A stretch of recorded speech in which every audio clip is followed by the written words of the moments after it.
سلویخ ورځې الله محبوب خواته وحی رانغه. په مکه کې خلکو وی محمد ته به چې کوم رب وحی کوله هغه ته مراور شوی دی، ته ناراضه شوی دی، دا یې پرېښو. سلویخ ورځې وحی رانغه. سلویخ ورځو بعد جبریل راغی.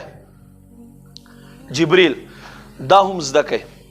حضرت آدم علیه السلام خواته 12 ځله، حضرت شیس علیه السلام خواته 4 ځله، حضرت نوح علیه السلام خواته 40 ځله، حضرت نوح علیه السلام خواته 42 ځله، حضرت ابراهیم علیه السلام خواته 50 ځله او حضرت موسی علیه السلام خواته 400 ځله راغلی دی.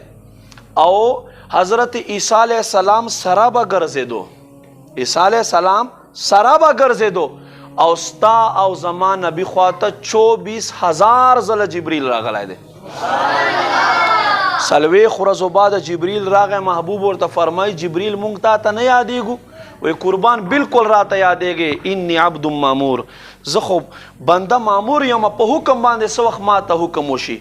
نو دلته سوال پیدا کیږي چې حضرت عیسی علیه السلام سره هر وخت جبریل ګرځي او محبوب خواته 24,000 ځله راځي. یاد وساتئ جبریل د محبوب دربان دی، جبریل د محبوب څوکیدار دی.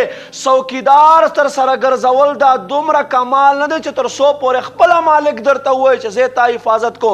محبوب ته خو رب فرمایلی دی والله یعصمک، ای زما محبوب تا ته د بل چا سیکیورټي ګارډ ضرورت نشته، الله دې په خپله حفاظت کوي. سبحان الله. سلویخ ورځو بعد وحی راغه. الله فرمایي والضحی والضحی واللیل اذا سجا.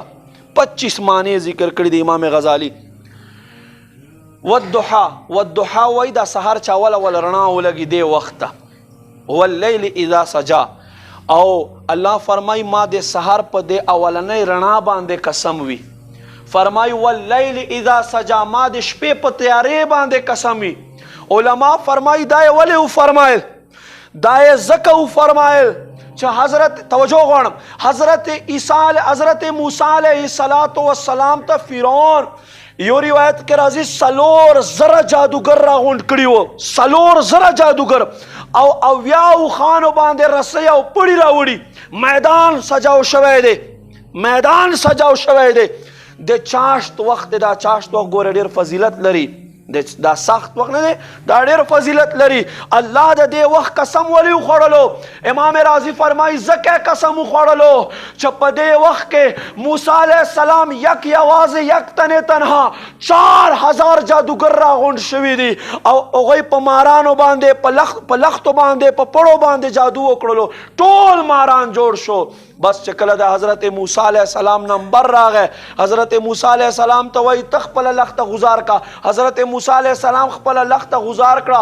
داسې اژدها، داسې یو مار ته جوړ شو چې 80 اوښانو باندې راوړلې شوي پړي او رسۍ په یوه نوړۍ کې ټول وخوړل. او الله موسی علیه السلام ته فتح ورکړه، کامیاب کړو په دې مقابل کې. نو الله په دې وخت باندې قسم په داسې انداز خوري. الله فرمایي ای زما حبیبه ما د په هغه وخت قسم وي چې په کوم وخت کې ما موسی ته فتح ورکړې ده.